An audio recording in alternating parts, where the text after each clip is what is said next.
성경 보십시다. 성경 창세기 2장.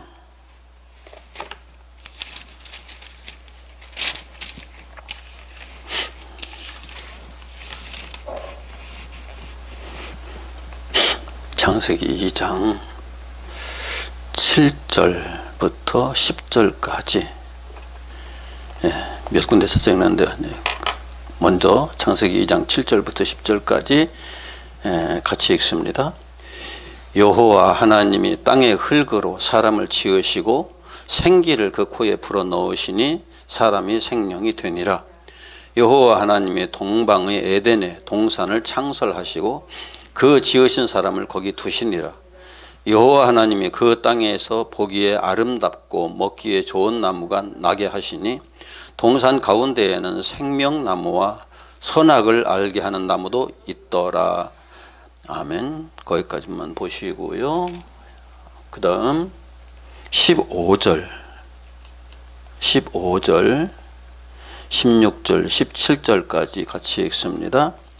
여호와 하나님이 그 사람을 이끌어 에덴 동산에 두어 그것을 경작하며 지키게 하시고 여호와 하나님이 그 사람에게 명하여 이르시되 동산 각종 나무의 열매는 네가 임의로 먹되 선악을 알게 하는 나무의 열매는 먹지 말라. 네가 먹는 날에는 반드시 죽으리라 하시니라. 아멘.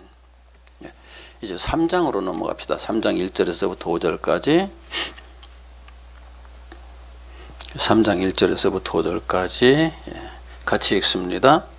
그런데 뱀은 여호와 하나님이 지으신 들짐승 중에 가장 간교하니라.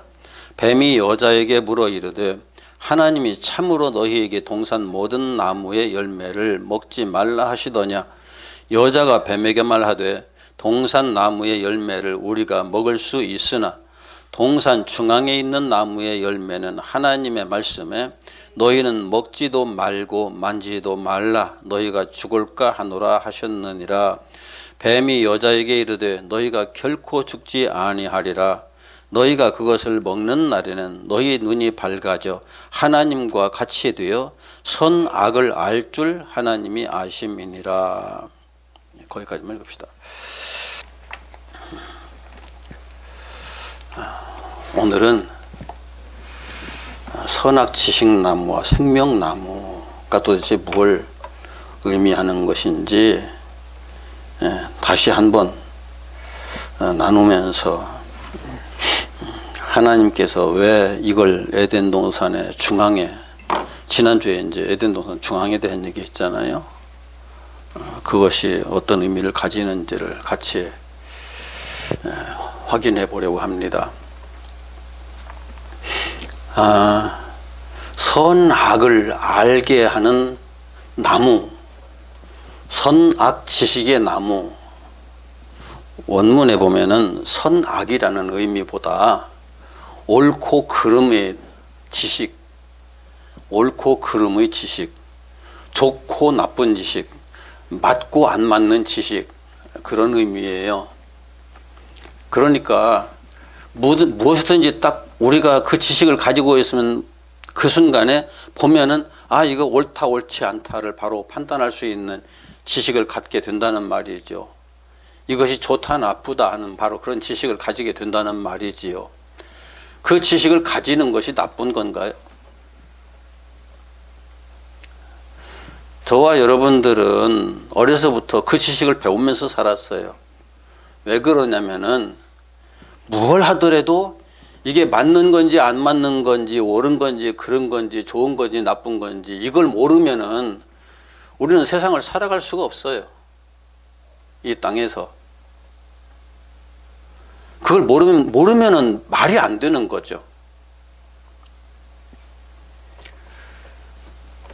우리가 이것을 배우기 위해서 유치원도 보내고, 아니 요즘 유아원부터 보내잖아요. 보내고 유치원 보내고 초등학교 보내고 중학교 보내고 대학교 보내고 대학원까지 보내고 유학까지 보내고 해가면서 전문 지식들을 가르치고 가르쳐야만 이 세상에서 경쟁력을 가지고 살 수 있으니까 열심히 가르치잖아요. 너 그런 거 하나도 알 필요 없어 하는 부모들이 있다면은 그 부모가 문제가 있는 거죠. 그런데 우리가 가지고 있는 지식이 상대적인 지식이냐 절대적인 지식이냐 하는 데서부터 이제 문제가 하나씩 이제 확인해야 되죠. 문제를 확인해야 되죠. 문제가 거기서 발생하니까. 저와 여러분들이 가지고 있는 지식은 상대적인 지식일까요? 절대적인 지식일까요? 참 나는 아인슈타인이 이때는 고마워요. 이 땅의 모든 것들은, 아니 물질계의 모든 것들은 다 상대적인 거다. 절대적인 게 하나도 없다. 과학자가 한 말이에요. 과학자가. 절대적인 세계로 딱 들어가는 순간에 우리 지식이 다 깨져버려요. 뭐든지 다. 지금 가지고 있는 지식 가지고는 대응할 만한 게 아무것도 없어요. 절대적인 차원으로 넘어가 버리면은. 우리는 상대적인 세계에서 상대적인 지식을 가지고 상대적인 삶을 살고 있는 거예요. 그럼 절대적인 지식은 따로 있다는 말이죠. 우리가 가지고 있는 지식이 아니라 절대적인 지식은 따로 있다는 말이죠. 절대적인 원리와 원칙과 기준, 법 이런 것들이 따로 있다는 말이죠. 우리가 가지고 있는 건 그 어느 것도 절대적인 게 아니란 말이죠. 그런데 그 지식이 원래 어디에서 왔느냐? 그게 중요하죠. 모든 지식의 근원은 창조주 하나님의 것이에요. 하나님께서 가지고 계신 지식이 절대적인 지식이고 완전한 지식이죠. 우리는 그것을 알 수 없어요. 지금 이해할 수도 없어요. 우리 인간의 지식 가지고 접근할 수 있는 한계성이 도처에서 이제는 자꾸 이제 확인이 되는데, 자, 그 중에 대표적인 것이 생명이라는 거죠. 생명. 생명은 우리 인간의 지식 가지고 아무리 이 생명의 시스템이 어떻게 작동하고 유지가 되는지를 아무리 찾아서 확인을 하려고 그래도 본질적인 것에 더 깊이 다가가면 다가갈수록 그냥 논리적으로 이러쿵저러쿵 다 설명을 해도, 자, 설명한 대로 모든 걸 주워 모아가지고 다시 우리가 그걸 작동시키려고 하면 작동이 되느냐고요. 안 돼요. 될 수가 없어요. 거기에 하나님만의 특별한 원리가 작용을 하고 있다는 거죠. 생명 속에는. 생명뿐만이 아니라 알고 보면은 이 천지 만물이 지금 작동하는 이 어마어마한 시스템, 이 시스템의 근본적인 원리가 어디에서 나오느냐? 어느 누구도 몰라요. 과학자들이 이러쿵저러쿵 별의별 소리를 다 하고 있지만 우리가 알 수 있는 건 아무것도 없어요. 이 한계성 속에 살고 있어요. 그런데 우리가 옳다 그르다 판단하는 건 내게 좋으면 옳은 거고, 내게 안 좋으면 옳지 않은 거고, 내게 유익하면 옳은 거고, 내게 유익하지 않으면 옳지 않은 거고. 기본이에요, 이게. 내가 이제 조금 확대되면 우리에게 옳은 것은 옳은 거고, 우리에게 옳지 않은 건 옳지 않은 거고. 이것이 국가 단위로 가면은 우리나라에 옳은 것은 옳은 것이고, 우리나라에 옳지 않은 것은 옳지 않은 거죠. 미국과 중국이 지금 그렇게 부딪히잖아요. 우리나라하고 일본하고도 그것 때문에 자꾸 으르렁거리잖아요. 전 세계 국가들이 이해관계가 얽혀 있으면 다 그래요. 내가 유익하면 옳은 거고 내가 유익하지 않으면 옳지 않은 거예요, 다. 하나님하고는 상관없어요, 전부 다. 이게 우리들이 가지고 있는 원칙이라는 거죠. 원리라는 거죠. 우리들이 가지고 있는 기준이라는 거죠. 내가 부자가 되면 그건 선한 거예요. 그런데 내가 가난하게 되면 그건 악한 거예요. 내가 건강하면 선한 거죠. 내가 병들어서 날마다 고생하는 상황이 되면은 이건 선한 것이 아니죠. 그런데 창조주 하나님께서 보실 때 선한 것과 악한 것이 너무 달라요. 우리가 보는 것하고는. 자, 한 가지 예를 들어 봅시다. 욥에게 사탄을 하나님께서 충동질해서 보내셨어요. 악한 겁니까? 선한 겁니까?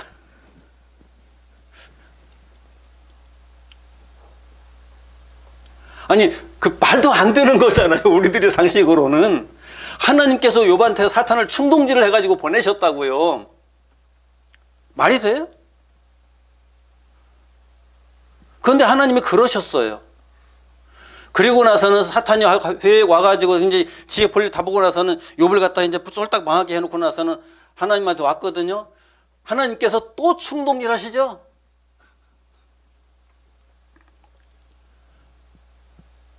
그러니까 충동질 하시면서 사탄이 그럼 내가 내려가서 욥에게 하나님 부인하도록 하겠습니다. 그래, 그 생명만 건드리지 말고 네가 마음껏 해봐라. 이게 하나님 뭐 하시는 거예요? 만약 하나님이 나에게 내가 욥이라고 가정을 해놓고 나에게 그렇게 하신다고 그러면은 그 하나님을 어떻게 하시겠어요? 믿으시겠어요?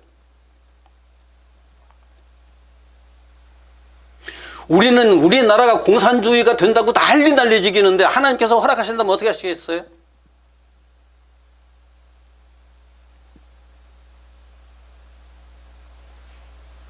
우리가 하나님의 의를 몰라도 너무 몰라요. 하나님께서 말씀하시는 선이란 개념이 어떤 개념인지 전혀 몰라요. 욥을 그냥 놔두면은 그 율법주의 속에서 살다가 하나님을 알지 못하고 망할 것 같으니까 하나님께서 욥의 생각을 바꾸시기 위해서 사탄을 충동질 하시는 거예요. 내가 율법을 잘 지켜서 이제까지 선하게 살았으니까 어느 누구에게도 내가 조금이라도 폐를 끼치지 않고 하나님 앞에서 의롭게 살았으니까 나는 이대로 천국에 갈 하나님 나라에 들어갈 수 있을 거야. 하나님께서 나를 인정해 주실 거야. 그 부분은 하나님께서 인정해 주셨지만은 그 영에 대한 건 아니에요.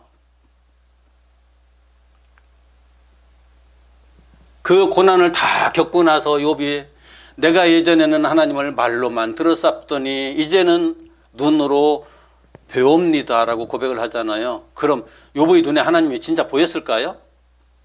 물리적인 차원에서? 아니에요. 막연하게 하나님을 생각했는데 비로소 내가 하나님을 만지는 것처럼 눈으로 보는 것처럼 이분 하나님을 이해할 수 있게 되었습니다. 그런 의미죠. 하나님의 의도를 정확하게 아는 건 그만큼 쉽지 않아요.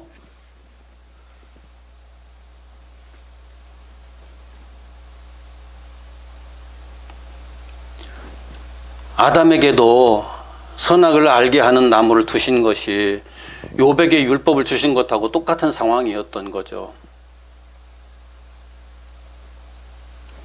그런데 선악을 알게 하는 나무의 열매를 취하고 죽으면은 하나님께서 왜 그걸 두셨을까? 그냥 단순하게 생각해 봐요. 욥에게 사탄을 충동질해서 사탄을 보낸 것도 똑같은 이퀄은 아니지만 내용면에서 하나님의 의도하는 바에 따라서 보면은 거의 같은 차원이었다라고 이해를 하면 돼요. 욥이 완전한 사람이 아니라고 여러 번 말씀드렸죠. 그를 더욱더 완전하게 하기 위해서 하나님의 형상의 온전함에 이르게 하기 위한 역사를 그렇게 시작하신 거죠.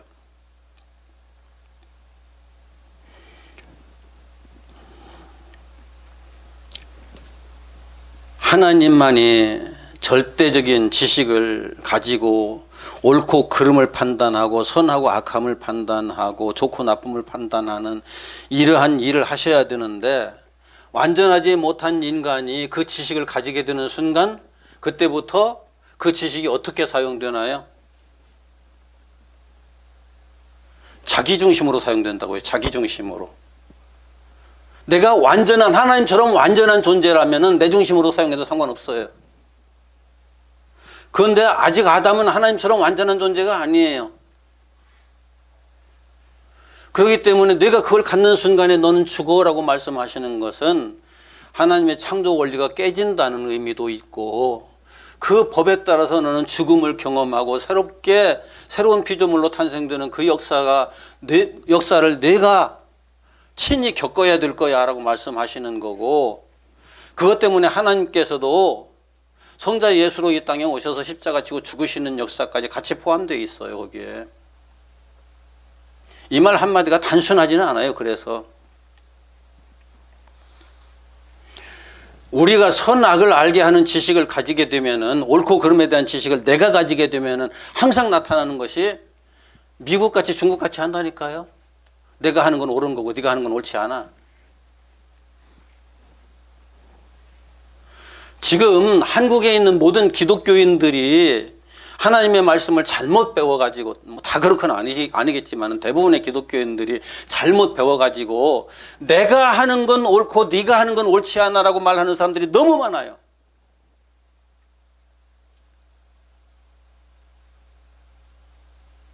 하나님의 말씀이 이러니까 나는 이 말씀대로 살아. 그러니까 내가 하는 건 옳고 네가 하는 건 옳지 않아. 예수님께서 단 한 번이라도 그렇게 말씀하신 적이 있던가요?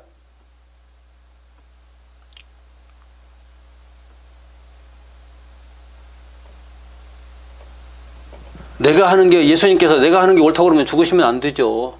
당신의 주장대로 온 세상 다 바꿔가지고 이 땅에서 영원히 사시면서 하나님 나라를 이 땅에 견고하게 세우셨어야죠.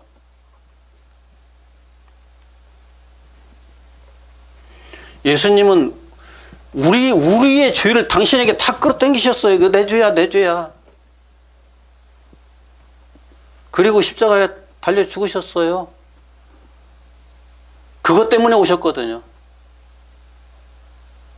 그래서 나한테는 죄인만 필요하다라고 말씀하신 거죠. 의인은 나에게 필요 없어. 지금도 마찬가지예요. 지금도 하나님의 말씀 붙들고서 내가 다른 사람보다 의인인 척 해가면서 떠들어대는 사람들, 다 필요 없는 사람들이 주님 앞에서는.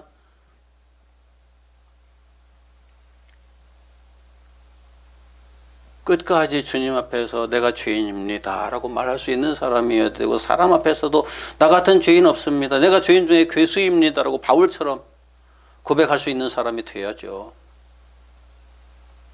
그런데 선악을 알게 하는 지식을 내가 취하는 그 순간 우리에게서 바로 이 모습이 생겼다니까요. 나만 옳고 너는 틀렸어.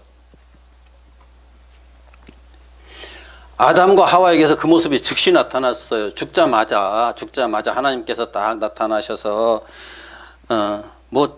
하나님의 본체로 이제 그 사람들에게 나타나시진 않죠. 그렇게 되면은 그 순간에 아담과 하와는 영원히 소멸되고 마니까 본체로 나타나신 건 아니에요.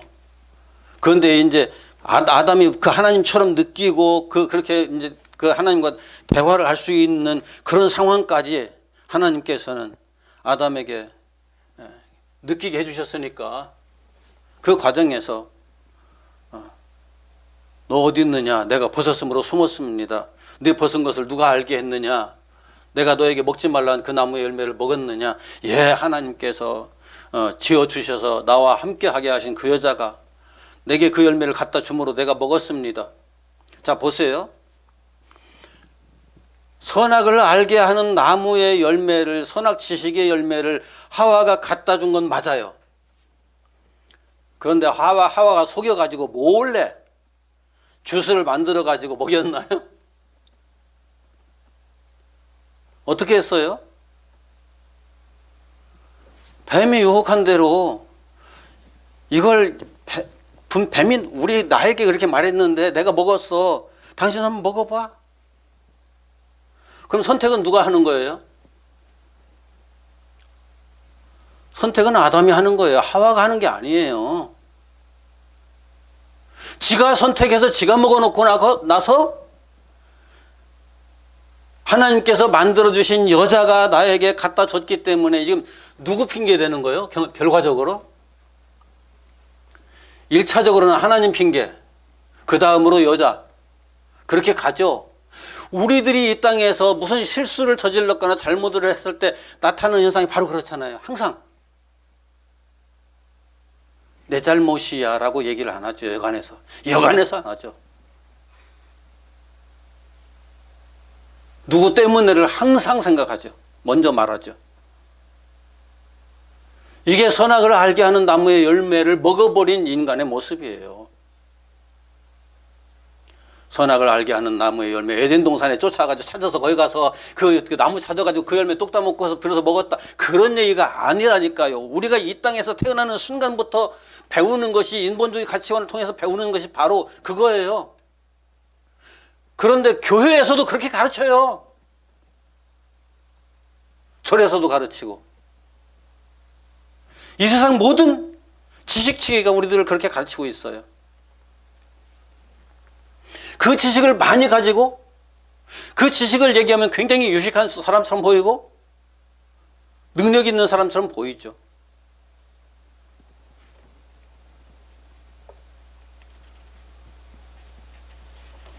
그런데 여자도 마찬가지예요. 여자한테 물으니까 여자가 뭐라고 그래요? 뱀이 나를 유혹해서 먹었습니다. 결정은 누가 했는데요? 자기가 했잖아요. 뱀은 정보만 주었을 뿐이에요. 무슨 얘기냐?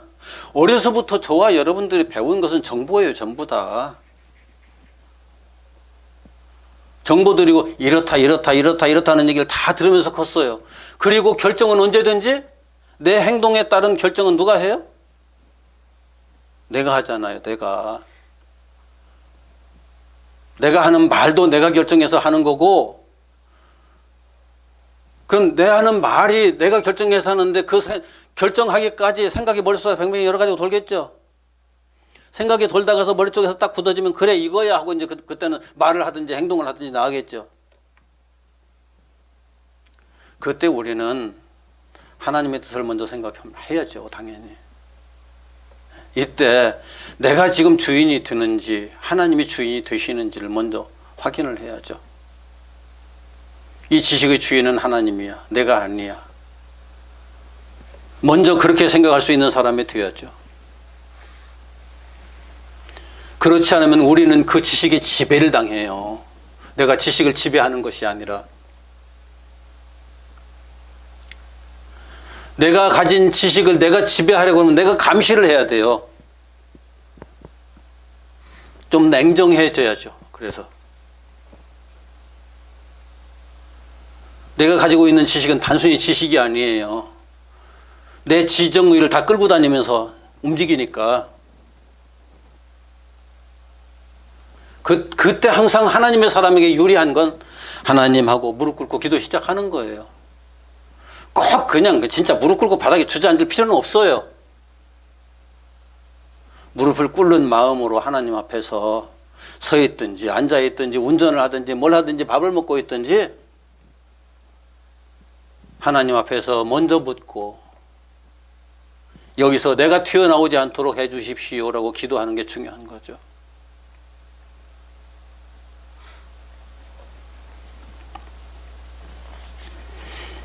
선악 지식 나무라고 했는데 왜 나무냐 하필이면. 자, 나무는 어디에서 시작해요? 씨에서 시작하죠. 씨가 내 안에 똑 떨어져. 지식의 씨가 내 안에 똑 떨어졌어요. 지식의 씨가 내 안에 똑 떨어지면 그게 똑 떨어진 씨앗으로 내 안에 댕글댕글 굴고서 그냥 였나요? 그게 아니잖아요. 그게 나의 생명으로 내 속에서 싹이 나서 이게 점점 성장해져 가면서 열매를 풍성하게 맺어가는 생명력을 가지고 내 속에서 작동한다고요.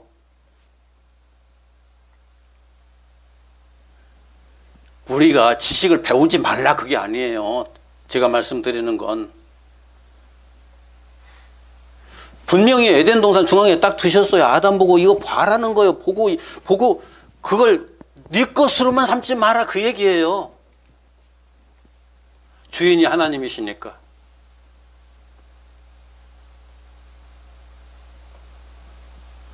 우리가 어떤 지식을 갖든지 성경에 대한 지식이든지 이 땅의 어떤 인문주의 지식이든지 무슨 지식이든지 지식이 들어오면은 그 지식을 내 것으로 만드는 순간에 나는 그 지식의 노예가 돼요.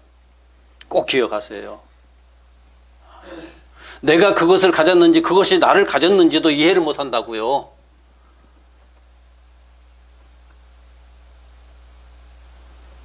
그 전에 어느 스님이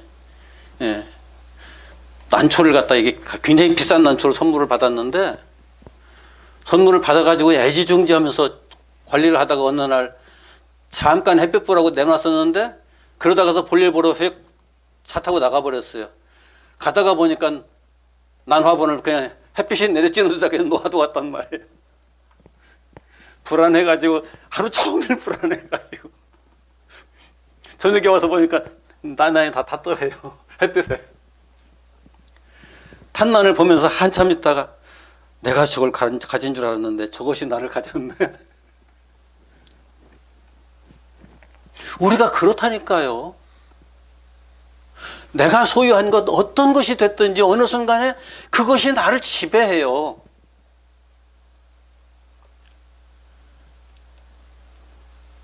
내가 지식의 주인이라고 착각하지 말아요.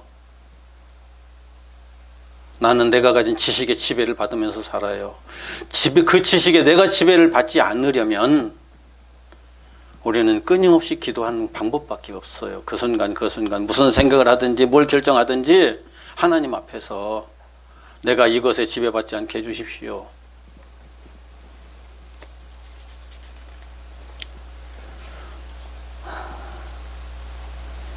이게 에덴의 정원에서 일어난 사건이에요. 본래 이 선악 지식은 하나님의 율법이 선악의 가장 근본적인 기준을 우리들에게 제시해 준 거잖아요. 이렇게 사는 것이 선하게 사는 거다. 이렇게 사는 것이 악하게 사는 거다. 첫째, 내 이웃을 내 몸과 같이 사랑하고, 두 번째, 주 너희 하나님을 내 목숨을 다해 사랑하라. 이것이 계명과 율법의 대강령이라고 예수님께서 말씀하셨잖아요. 그러면은 내 이웃을 내 몸과 같이 사랑하는 것이 율법이니까 내 이웃을 내 몸과 같이 사랑하는 사람이 있을까요? 없을까요? 가끔 그렇게 보이는 사람이 있어요. 슈바이처 같은 사람 그렇게 보여요. 자기 일생을 다 헌신해가지고 아프리카 정말 힘들고 고통스럽게 사는 사람들을 위해서 평생 살았거든요. 돈 떨어지면 유럽에 가서 연주회하고 이것저것 다니면서 구걸 해가지고 돈 모아다가, 구걸하는 말이 좀 그런데 그걸 가지고 다시 아프리카로 가가지고 아프리카 원주민들 도와줘가면서 살았거든요. 정말 이웃을 자기 몸처럼 사랑하는 사람처럼 보였죠. 그런데 아프리카의 성자라는 이름이 괜히 붙은 게 아니에요. 그런데 그 사람 정신의학 박사 논문에 예수는 정신병자로 등장해요. 예수를 하나님의 아들로 인정하지 않았어요. 메시아로 인정하지 않았어요. 그 사람은 인본주의적인 선을 행한 사람이에요. 그런데 하나님께서 내 이웃을 내 몸처럼 사랑하고 주 너희 하나님을 목숨을 다해 사랑하라. 율법을 주신 목적이 뭐예요? 이제 저와 여러분들 얘기를 많이 나누다 보니까 이제 이건 알잖아요. 나는 도무지 나를 사랑하는 것처럼 이웃을 사랑할 수 없는 사람이다. 나를 사랑하는 것처럼 이웃을 사랑한다면 바로 우집에 오늘 아침에 밥을 제대로 먹었을까? 그 걱정을 먼저 하는 사람이 되어야겠죠. 내가 오늘 아침에 일어날 때 몸이 찌부드드해. 이웃 사람들은 오늘 건강하게 하루를 시작했을까? 그걸 먼저 생각을 해야 되겠죠? 그것뿐만이 아니라 내가 기분 나빠요. 내가 기분 나쁜 순간에 옆 사람은 또 기분이 괜찮을까? 나처럼 생각해야 되니까요. 그게 가능해요?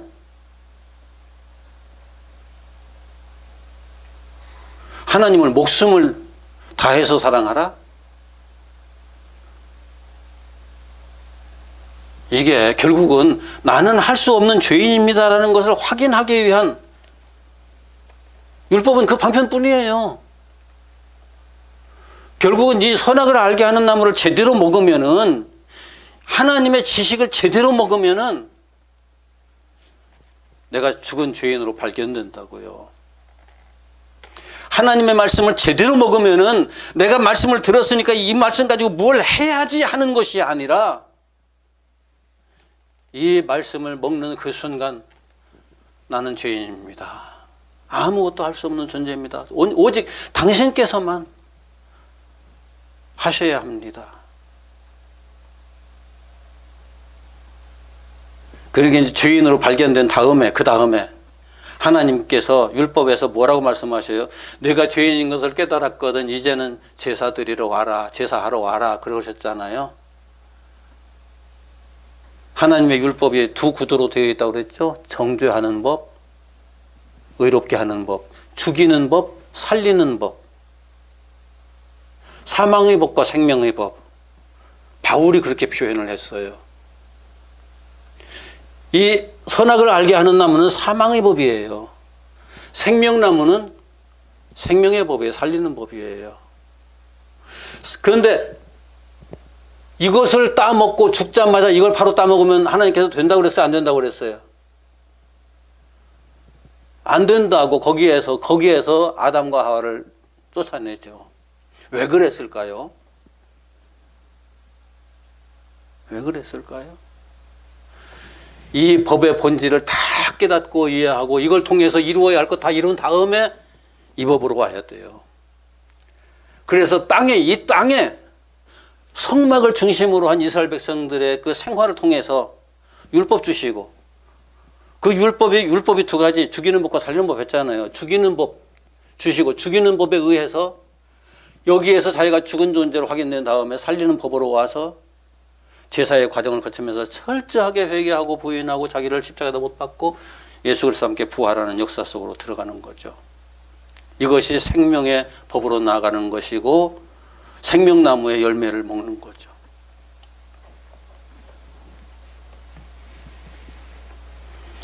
아브라함도 그래서 하나님의 말씀, 시의 언약의 말씀을 들었을 때 그 시를 자기가 만들어 보겠다고, 기다려도 안 되니까 그냥 내가 만들어 보겠다고 하는 거예요. 이게 인간의 본성이에요. 그래서 이스마엘 만들었고, 하나님께서 그 이스마엘 내어 쫓으라, 그건 아니야 라고 말씀하셨는데, 아브라함과 그의 후손들이 이스마엘 민족 때문에 지금까지도 고통을 받아요. 인간이 만들어 놓은 모든 것들이 그렇다고요. 하나님의 법을 따라서, 하나님의 말씀을 따라서 순종해 가면서 그걸 가서 하나님의 의를 이루겠다고 만들어 놓은 것이 지금까지도 인간의 역사에 인간 스스로 고통을 받을 수밖에 없는 그런 것들로 다 작용을 한다고요. 하나의 예를 들어보죠. 다이너마이트를 만들었어요. 인간의 생각을 다 동원해가지고 이렇게 만들어 놓으면은 우리 인간 이것 때문에 문화혁명이 일어나서 너무너무 잘 살게 될 거야. 만들었어요. 그런데 잘 살게 하는 부분도 있었지만은 그것 때문에 얼마나 많은 사람이 죽었어요.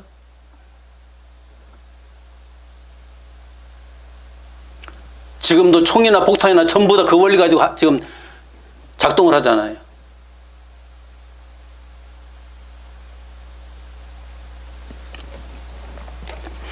과학자들이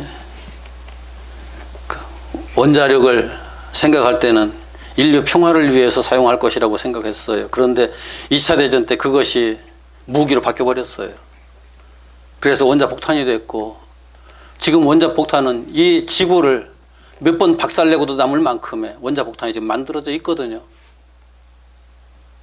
인간이 지식을 사용해서 뭘 하기 시작하면은 항상 그래요. 항상.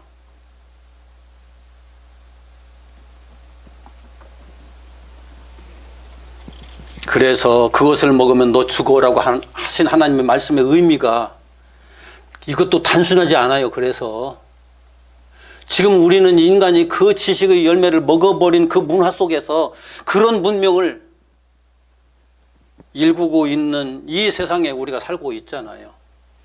서로 손가락질하고 정죄하고 내가 옳고 네가 옳고 그래가면서 짓싸우고 죽고 죽이는 일들이 난무하고 있는 이 세상에서 우리가 살고 있잖아요.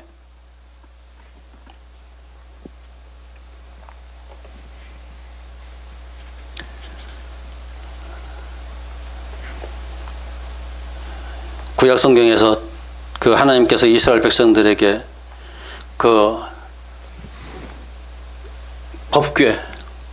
법궤를 주시면서, 증거궤라고도 하고 언약궤라고도 하죠.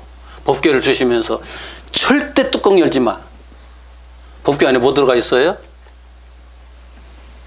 하나님의 10계명이 적힌 돌비가 법궤 안에 있죠. 하나님의 법의 뼈대예요, 그게. 그거 열지 마. 절대 열지 마. 열면은 누구든지 죽어. 아니, 봐서는 안 될 것을 주시고서 상자에다 딱 집어넣고 깔고 앉으셔서 이건 내가 책임질 거야. 그러니까 너희들은 절대 보려고도 하지 마. 이게 에덴 동산의 선악지식 나무예요. 똑같아요. 그걸 네 것으로 만들어 가지고 그것 가지고 이러쿵저러쿵 옳고 그르다 맞다 틀리다 선하다 악하다 판단하지 마라. 그럼 너희들끼리 서로 죽인다. 너도 죽는다. 그런데 우리들은 이미 죽었죠. 죽었고 이제 그 법을 통해서 내가 진짜 죽은 존재다 하는 것을 확인하는 것뿐이에요. 그걸 확인하는 법으로 작용하면은 그 사람은 사는데 거의 대부분의 사람들이 그것을 가지고 뭘 하느냐? 나는 선하고 너는 악하다. 항상 그렇게 하고 살거든요.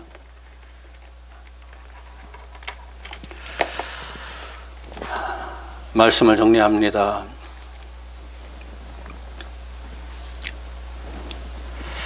하나님의 구원의 역사는 내 노력과 내 지식과 내 힘과 내가 가지고 있는 어떤 것으로 이루어지는 건 아니에요. 절대 아니에요.